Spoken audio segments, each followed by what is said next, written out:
We are here in sunny Miami at the Vinous Icons 2024 event, and I have Matteo Catania with us from Gulfi, a Sicilian winery in the southeast that produces some of the most exquisite Nero d'Avola that I think readers could possibly get their hands on. Welcome, Matteo.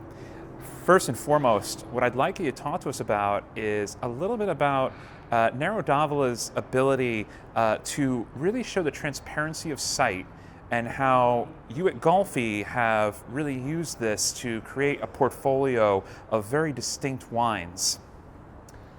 Yes, Rick. So that's our mission in a kind of way. So Nero d'Avola can do something special, but it depends about the people and about the area. So Pachino area is the area where we make our 4 single vineyards crew, and Pachino historically was the place where this grape gets, we can say, complex, length, intensity, and balance at his best. Well, what I also think is really interesting is, the average consumer doesn't really think about Nero d'Avola as a wine that can age over a good deal of time, and yet you and I together have tasted vintages going back to 2002 and have seen just how well these wines mature, whereas you don't really find that from the average producer. Is there something that you're doing differently, or something about the terroir of your estate that allows your wines to mature like that, or is it just an inherent quality of the grape? Well, first of all, it's a trip, it's a discover, because we didn't know it.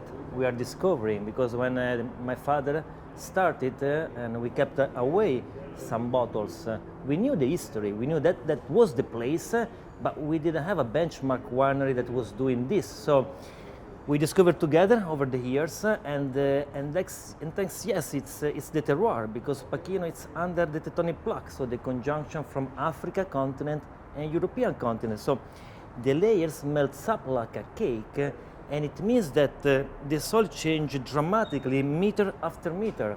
So that makes the huge difference.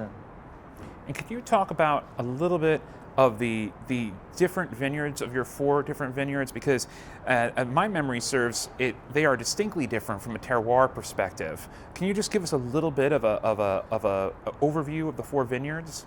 So, Pachino, we can say that it's just at the southern east corner of Sicily, just the corner. And from San Lorenzo, Cru, which is the closest to the sea, to Baroni, which is the farthest from the sea, there is a radius of 3 kilometers. So we can say that Baroni, it's all about limestone soil composition. Then we have Bufaleffi after 50 meters, and it's a mix of everything. You have black clay, red clay, volcanic soil, gravel, skeleton, and after 1 kilometer you have Macari. Macari is more about black clay and skeleton and iron.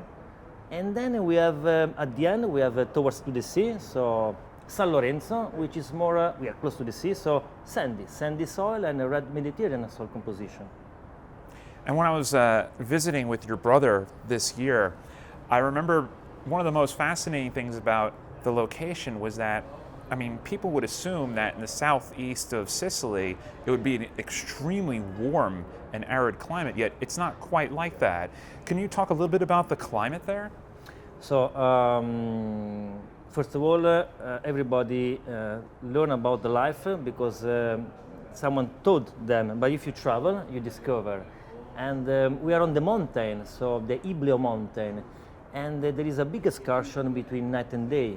And the soil over there in Chiaramonte Gulfi, which is the DOCG area of Cerasolo di Vittoria, it's more about clay, limestone, fossil, and time by time iron infiltration. Mm-hmm.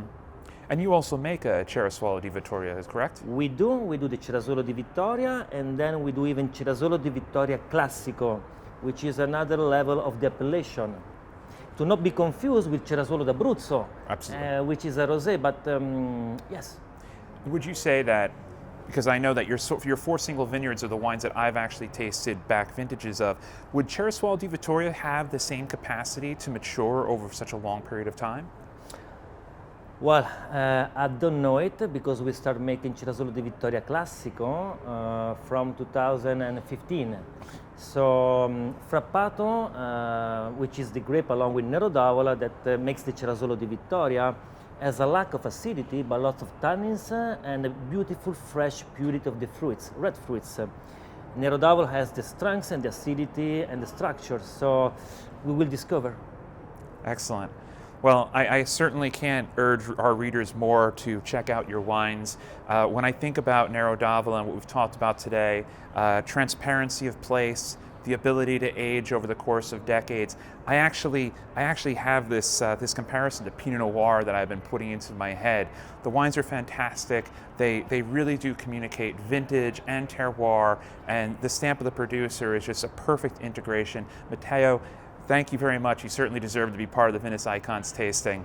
Thank you for joining us. Grazie to you, Eric, and don't continue it because otherwise I'm going to cry. Thank you. Take care. Eric.